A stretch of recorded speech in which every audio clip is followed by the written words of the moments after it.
रात के तकरीबन 11 बज चुके हैं और इतनी रात में धरना स्थल पर आने का मतलब साफ है। जो लगातार हमारे YouTube चैनल के दर्शक हैं उन्हें तो मालूम ही होगा कि पिछले तकरीबन 3 से 4 दिन तक हम लोग लगातार धरना स्थल पर रात का कवरेज कर रहे हैं। वजह साफ है कि धरना स्थल पर सहायक शिक्षकों का आंदोलन चल रहा है और प्रदेश भर से शिक्षक यहाँ पर आए हुए हैं।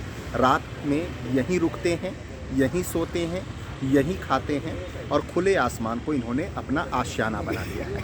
नमस्कार, मैं सत्येंद्र और आप देख रहे हैं NW न्यूज़ का YouTube channel news cut to cut. मैं अपनी बातों को शुरू करूं और आपको नज़ारा दिखाऊं धरना स्थल का, उससे पहले मैं आप सबसे एक बार फिर से आग्रह करूंगा कि आप अगर अभी तक हमारा YouTube चैनल सब्सक्राइब नहीं किए हैं तो ज़रूर अपना सब्सक्राइब बटन दबा दें और जो बेल है उसे भी ज़रूर दबा दें ताकि सबसे पहले आप तक हमारा वीडियो पहुंचे, क्योंकि शिक्षकों की सबसे बड़ी कवरेज इसी YouTube चैनल पर आपको मिलने वाली है और पल पल की अपडेट हम आपको दे रहे हैं। तो सबसे पहले आपको हम दिखाएंगे कि धरना स्थल पर रात 11 बजे क्या नज़ारा है। आप मुझे देखिए। सबसे पहले मैंने एक ऊपर में जैकेट पहन रखा है, नीचे भी हमारे दो कपड़े हैं, फिर भी मुझे ठंड का एहसास हो रहा है। लेकिन जो धरना स्थल पर बैठे हुए शिक्षक हैं वो किस तरह से ठंड में खुले आसमान के नीचे वक्त और रात गुजार रहे हैं, इसका नज़ारा ज़रूर देखिए और फिर एहसास कीजिए कि वाकई में इन शिक्षकों का दर्द कितना है। ये तमाम शिक्षक इस तरह से अपना रात गुजारने के लिए मजबूर हैं। देखिए, ये धरना स्थल पर है। एक पतली सी जो चादर है वो बिछाया है और उसी के भरोसे रात काट रहे हैं। कुछ ऐसे भी साथी हैं जो रात में YouTube चैनल देखकर या WhatsApp चैट के जरिए अपना वक्त गुजार रहे हैं। क्या नाम है दादा? सर मैं हूँ सुरेश साहू। सुरेश साहू, कहाँ से आए हैं सुरेश मैं जी? लोरमी से आया हूँ। लोरमी से। जी सर। तो कैसे कट रहा है रात आप लोगों का? अब काट रहे हैं सर जैसा भी है। ये तो पतला सा जैकेट है, एक पतली सी चादर है, कैसे ऐसे में ठंड गुजर जाएगा? गुजरेगा नहीं सर, जैसा भी होगा काट रहे हैं सर। जिंदगी तो काटना है आज में, केवल हड़ताल के नाम से। हम लोग जो हम लोग को मांग है ये वेतन की संगीत। हम अपने से बात नहीं करें सर। हम लोग जो सरकार है, जो अभी आई सरकार है, वो हम लोग को पहले से हमको आप लोगों दुर्बलता बताई है। मतलब एक वर्ग 1 और वर्ग 2 में अंतर बताई है। आप लोग को जो वेतनमान है उसमें बहुत कम है, उसके अंतर है। इसलिए हम उसी के मांग पर डटे हुए हैं सर। जो बोले हैं उसको देना चाहिए। इसी के नाम से हम बरकरार यहाँ बैठे। कब तक इस तरह से रात कटेगा? ऐसा रात कटेगा सर, जैसा भी है ना। लेकिन हटेंगे नहीं? हटेंगे नहीं सर। लेकिन हम गांव के आदमी हैं, हमारा जो पालक है, हम किसान वर्ग से हैं। जैसा भी करके पढ़ाई लिखाए हैं, लेकिन आज दर्द को लेकर के हम यहाँ बैठे हैं सर। हम हटने वाले नहीं। तो ये सुरेश जी की बातें हैं जो स्पष्ट रूप से इन्होंने कह दिया कि रात भले जैसे भी कटे, हमारा वक्त जो है वो जरूर वेतन विसंगति दूर करने के बाद ही कटेगा। और ये जो देखिए आप किस तरह से रात गुजार रहे हैं। कहाँ से आए हो भैया आप? दरभा ब्लॉक से सर। कहाँ से? दरभा ब्लॉक से। जी। बस्तर, जगदलपुर। जी।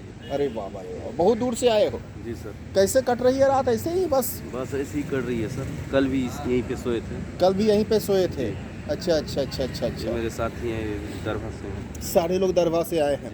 उतना दूर से आप लोग प्रदर्शन के लिए आए हैं? जी सर। इसी तरह से रात गुजर जाता है आप लोगों का? जी। कैसे होगा? खाना पीना का क्या इंतजाम है? सर कल तो अपने पैसे से खाए थे, आज सर व्यवस्था कर दिए तो यही होटल पे बगल पे खाए। अच्छा, चलिए, कम से कम संगठन की तरफ से खाने की व्यवस्था कर दी गई है। तो ये देखिए, ये बस्तर से आए हुए हैं। दरभा, जो आप नाम बहुत चर्चित रहा है, दरभा या झीरम नक्सली हमला, जहाँ पर कांग्रेस के एक बड़े नेताओं की तकरीबन 30 से 32 वहाँ पर नेताओं को नक्सलियों ने मौत के घाट उतार दिया था। और नंद कुमार पटेल और जो तमाम बड़े नेता थे, विद्याचरण शुक्ल सहित कई सारे लोग जो थे, कई सारे कांग्रेस के दिग्गज नेता जो थे, वो दरभा के नक्सली हमले में मारे गए थे। तो आप देख रहे हैं दरभा से आए हुए हैं, मतलब घोर नक्सल इलाके से, बस्तर के इलाके से आए। आप कुछ लोगों के सामान को देखिए, इसी तरह से खुले में पड़ा हुआ है।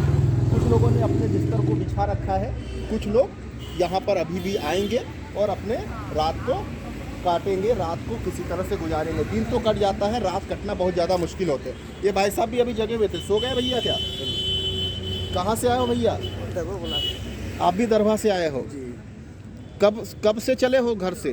घर से हम मंगल को निकले थे। अच्छा, जी इसी तरह से रात ऐसे ही गुजरती है आप लोगों की? जी, ऐसी गुजर रही है सर। कब तक ऐसा रहेगा? ऐसा नहीं लगता घर वाले लोग बोलते नहीं है घर में आओ सो, ये क्या इस तरह से जो है वो वहाँ पर खुले आसमान के नीचे सो रहे हो?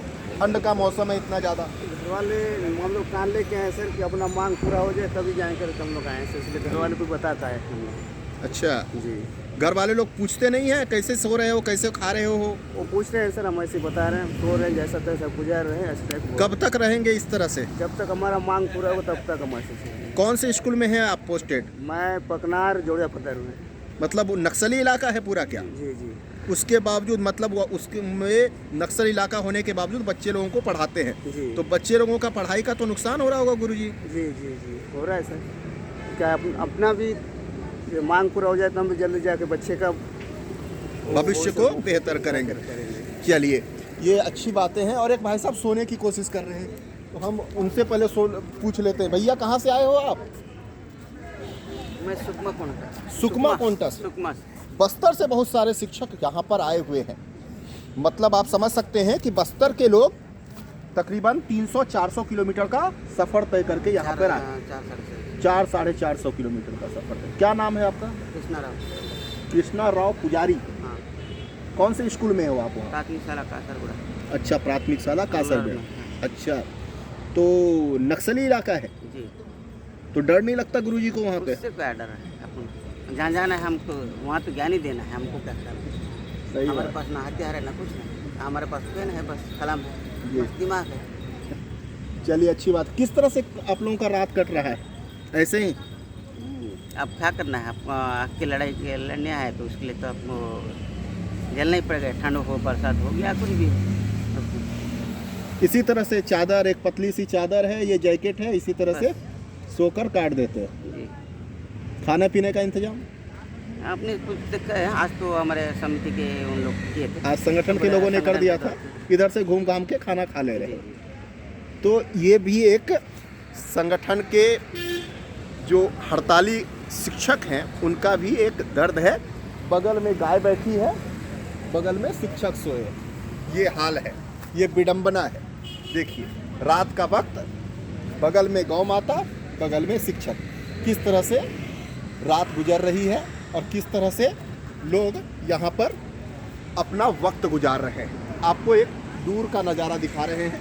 हालांकि रात का वक्त है, कुछ लोग अभी भी खाना खाने गए हैं, वापस नहीं लौटे हैं, और कुछ लोग जो लौट आए हैं वो इस तरह से रात गुजार रहे हैं, इस तरह से सोकर किसी तरह से अपनी नींद को पूरा करने की कोशिश कर रहे हैं, ताकि सुबह का वक्त जब हो तो फिर से एक बार ये धरना स्थल गुलजार होगा और लोग यहाँ पर आकर जिंदाबाद और मुर्दाबाद के नारे लगाएंगे। भैया सो गए हो क्या? सो गए हैं भैया, सो गए हैं, इनको डिस्टर्ब नहीं करेंगे। चलिए, अब कुछ साथी जो जगे हुए हैं उनसे बात करते हैं। देख लीजिए, ये साथी ऐसे हैं जो शायद सोते भी हैं कि नहीं पता नहीं, क्योंकि मैं जब 9 बजे के आसपास आया था तो भी कुछ साथी इसी तरह से बैठे हुए थे, और अभी तकरीबन 11 बजे के आसपास का वक्त है और अभी भी शिक्षक इसी तरह से मौजूद हैं। भैया, हाथ में लाठी रखे हो? जी सर। ऐसा क्यों? उत्तर तो आ जाता है सर यहाँ पर, इसलिए तो कुछ जो शिक्षक साथी यहाँ पर सोए हुए हैं उनकी आप रखवाली करने के लिए बैठे हैं? विकलांग साथी भी है सर, विकलांग साथी है, अच्छा और वो भी टटे हुए हैं हमारे मैदान। अच्छा, चलिए, ये भी जो है, चलिए कुछ लोगों से बात करते हैं। पहले इनसे बात करते हैं, क्योंकि कल इनसे जब बात हुई थी, इन्होंने एक बैग का जिक्र किया था और एक कोरबा से अपने रायपुर तक के सफ़र के बारे में अपने बच्चों के द्वारा जो दी गई, जो बैग में इनके खाने पीने का सामान था, उनके बारे में बताया था। आज किस तरह से गुरुजी आपका वक्त गुजर रहा है? आज ठीक है वक्त, वैसे अभी उसका वक्त कैसे गुजरी? वेतन विसंगति का अभी भी टोपी आप लगा रखे हैं? हाँ बिल्कुल, रात और दिन लगाए रखते हैं। तो किस तरह से रात में सोएंगे कब? तकरीबन तो 11 बज रहा है, 10:30 11 बज तो बज गया। 12 बजे के पहले सोता ही नहीं मैं, और 4 बजे उठ जाता हूँ। किस तरह से उसके बाद फिर क्या होता है? अपने दिनचर्या को बताइए, क्या करते हैं 4 बजे उठ के? अब अभी तो 6 दिन हो गया है अभी तक से हम लोगों को।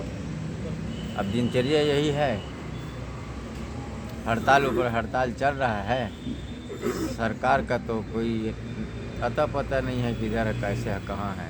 चलिए, राजनांदगांव और रायपुर, आज 2 जगह पर मुख्यमंत्री का आप लोगों के आंदोलन को लेकर बयान आया। अगर आप हमारे चैनल देख रहे होंगे तो उस दौरान हमने दोनों जगह के बयान को आपको बताया है।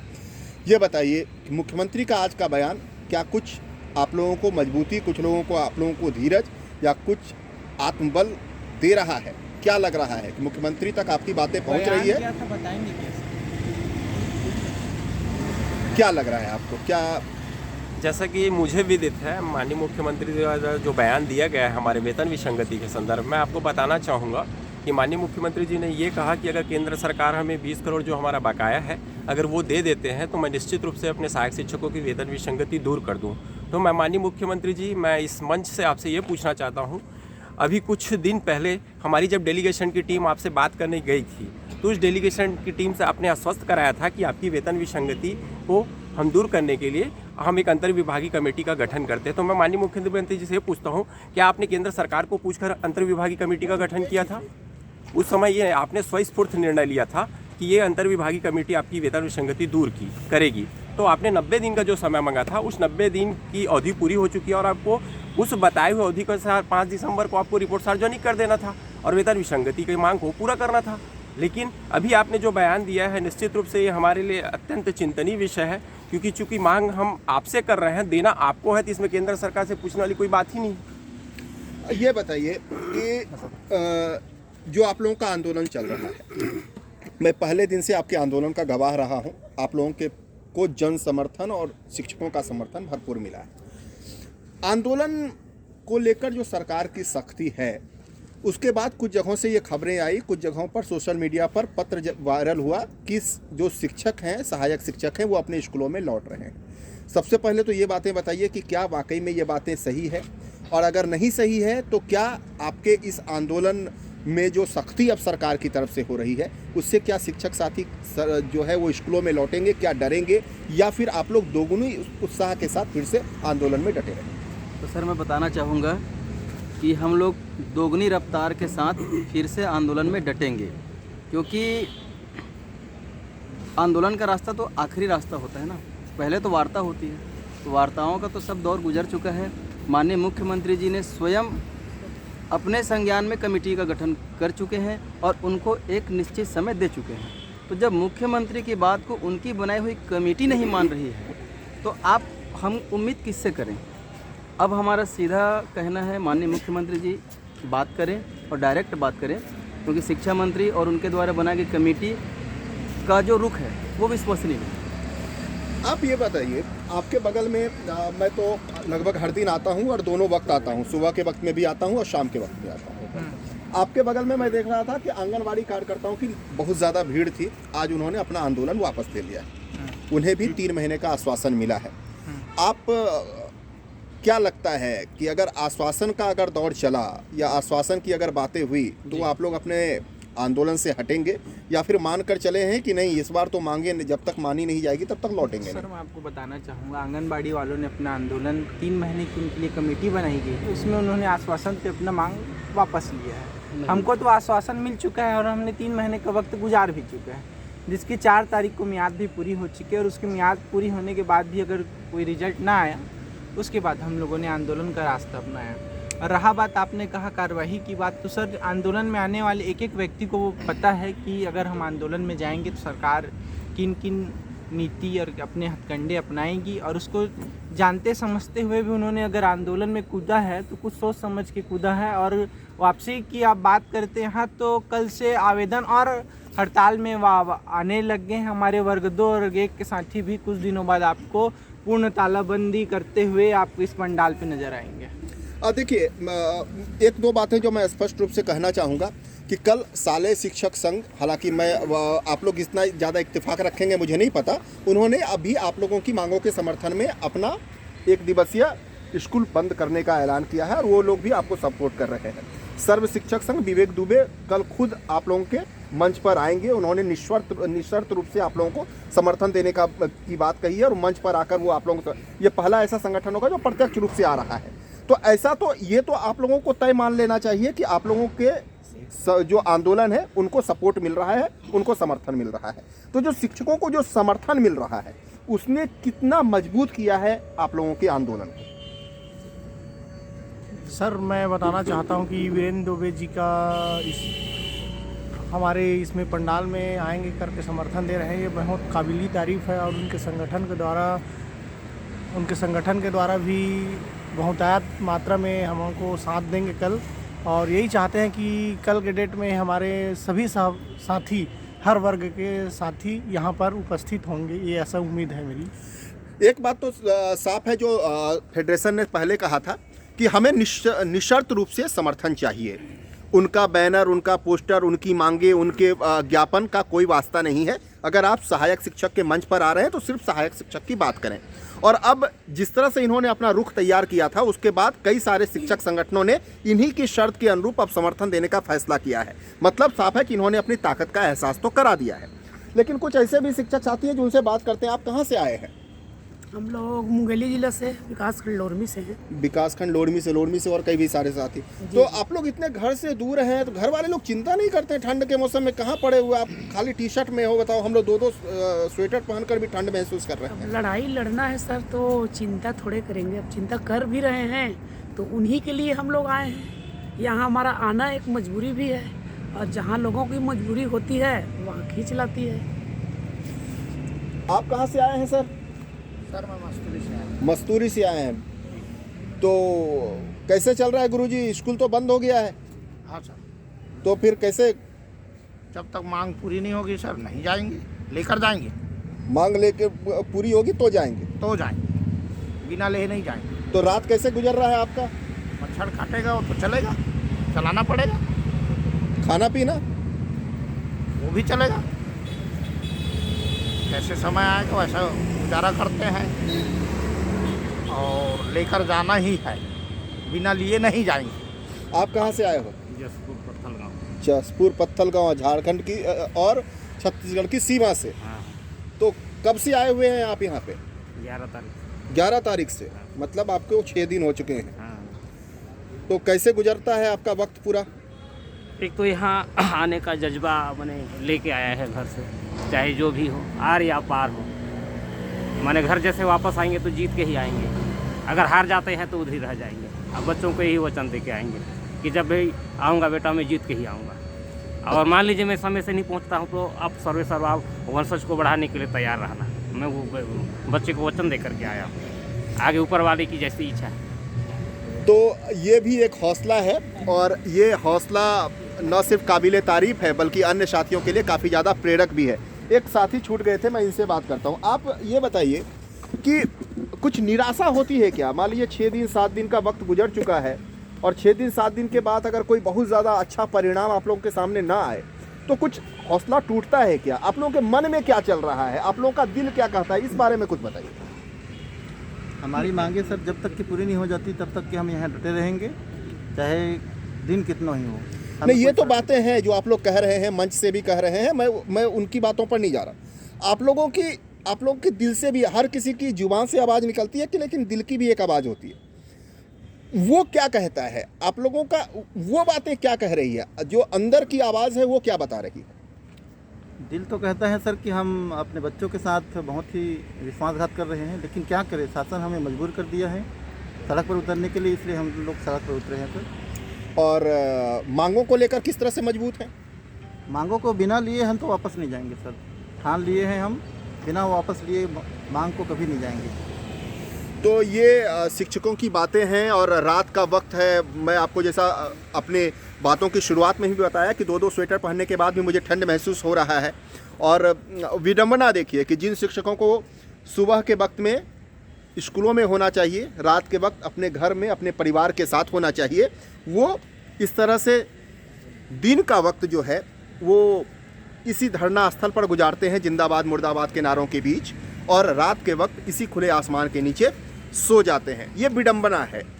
जिस गुरुजी को भगवान के ऊपर का दर्जा मिला हुआ है, उन गुरुजी को अगर इस तरह का वक्त, इस तरह का दिन, इस तरह का रात अगर गुजारना पड़े तो निश्चित रूप से सोचनीय बात होती है। एक शिक्षक साथी कुछ बता रहे थे, बताइए सर। सर जैसे आपको पता है कि हम लोग यहाँ वेतन विसंगति की मांग को लेकर आए हैं। सर मैं आपको बताना चाहूँगा कि हम लोग दोहरी विसंगति की मार को झेल रहे हैं। आपको सर मैं बताना चाहूँगा, जब 2013 में छठा वेतनमान मिला हम लोग, 2013 की बात है, तो उस समय क्या किया गया सर, 8 वर्ष का बंधन दिया गया, आपको जानकारी होगा। तो सर हमारे बहुत सारे साथी, कोई 10 साल में छठा वेतनमान पाया, कोई 11 साल में पाया, कोई 12 साल में पाया। और सर मैं आपको बताना चाहूँगा, छठा वेतनमान से पहले जो का वेतन था ना सर, आप बोल सकते पॉकेट मनी से ज़्यादा कुछ नहीं था सर। आप उसमें आप कुछ नहीं कर सकते थे।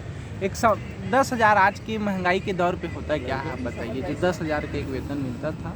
और एक 8 साल 10 साल के वर्ष बंधन को हम पूरा करने के बाद जब हमको वेतन मिला भी, वो भी विसंगतिपूर्ण मिला सर। अब मैं आपको एकदम ना जिम्मेदारी के साथ बोलना चाहूँगा सर, आज मैं अपने सहायक शिक्षक भाइयों के ना मैं दर्द को बयां करना चाहूँगा।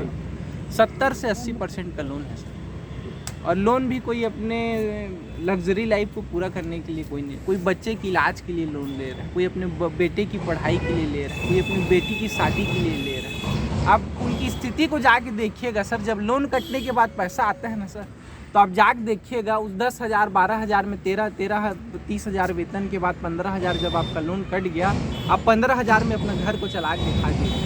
किसी का स्कूल 40 किलोमीटर है सर, कोई 70 किलोमीटर स्कूल जाता है और 100 रुपये पेट्रोल हो गया है। 100-150 रुपये आने जाने पेट्रोल में चला गया सर। 10,000 वेतन है, आदमी 2-3 हज़ार रुपये पेट्रोल में कर रहा है। 1,000 रुपये गैस सिलेंडर हो गया, 200 रुपये तो खाने का तेल हो गया है। नहीं, दुखदाई तो है। और निश्चित रूप से महंगाई की इस मार के बीच में अगर शिक्षक अगर वेतन बढ़ाने की मांग कर रहे हैं, वेतन विसंगति की दूर करने की बात कर रहे हैं, तो निश्चित रूप से सरकार को इनकी बातों पर विचार करना चाहिए। सर आप बता दीजिए, आप आखिरी इस छोर पर बैठे हुए हैं, कहाँ से आए हैं आप? मैं लोरमी से आए। लोरमी से काफ़ी लोग देख रहे हैं, बस्तर से काफ़ी ज़्यादा लोग देख रहे हैं हमको। तो कैसे बस ऐसे ही गुजर रहा है? 11 बजे तक इसी तरह से बैठे बैठे गुजार दिए, अब बाकी के रात के और 5-6 घंटे बचे हैं, किस तरह से कटेगा? बस ऐसे ही सर, सोएंगे सब कोई। मच्छर तो पूरा मंडरा रहा है, कैसे सोइएगा? अब क्या करें, मजबूरी है, शासन हमको मजबूर कर रही है, इस आंदोलन करने के लिए हमको मजबूर कर रही है। कितना दुखदाई लगता है कि स्कूल में दिन का वक्त होना चाहिए, रात के वक्त घर में परिवार के साथ होना चाहिए, लेकिन दिन का वक्त धरना स्थल पर, रात का वक्त इस खुले आसमान के नीचे। अब मैं ज़्यादा तो कुछ नहीं कहूँगा, बस इतना ही कहूँगा कि सरकार हमारी बात मान ले, हम कल से ही स्कूल ज्वाइन कर लेंगे। हमको भी तकलीफ़ होती है कि बच्चों को हम मतलब ऐसे ही छोड़ के आए हैं। तो अपना दर्द, अपनी मजबूरी, और इस दर्द और मजबूरी के बीच में रात इस तरह से कट रही है, गुजर रही है, और या यूँ कह लें कि ये लोग सुबह का इंतज़ार कर रहे हैं ताकि दिन के उजाले में फिर से एक नई उम्मीद, नई आस की शुरुआत हो। आज धरना का, प्रदर्शन का और जो आंदोलन चल रहा है उसका 6ठा दिन गुजर चुका है। कल 7वां दिन शुरू होगा, और 7वें दिन इन लोगों ने सत्याग्रह का ऐलान किया है, स्वच्छता सत्याग्रह का। स्वच्छता, ताकि सरकार के उन जो तमाम वादे हैं उनकी सफाई हो, उन तक कुछ निखार हो, और कुछ नई सुबह इन तमाम शिक्षकों के लिए एक वादे के पूरे करने के रूप में सामने आ सके। रात आधी लगभग गुजर चुकी है, और हम धरना स्थल पर इन्हीं दर्द को बांटने के लिए आए थे, इसी दर्द को दिखाने के लिए आए थे, ताकि आपको भी पता चल सके कि ये शिक्षक जो आपकी मांगों को रायपुर में बुलंद कर रहे हैं, वो किस तरह से अपना वक्त गुजार रहे हैं, किस दर्द में गुजार रहे हैं, किस कष्ट में गुजार रहे हैं, और किस तरह से रात जगा कर गुजार रहे हैं। तो धरना स्थल से आज रात बस इतना ही। आपसे कल जब सहायक शिक्षकों का आंदोलन नए दौर से शुरू होगा, तो फिर आपको उसकी भी बानगी हम दिखाएंगे। जाते जाते आप सबों से बस वही अनुरोध कि अगर आप हमारा YouTube चैनल सब्सक्राइब नहीं किए हैं तो ज़रूर करें। हमारे YouTube चैनल को सब्सक्राइब करें, लाइक करें, शेयर करें, कमेंट करें, और अपना बेल बटन ज़रूर दबाएं, ताकि हम जो भी वीडियो, जो भी अपडेट अपने YouTube चैनल के जरिए आप तक पहुंचाने की कोशिश करें, वो सबसे पहले आप तक पहुंचे। नमस्कार।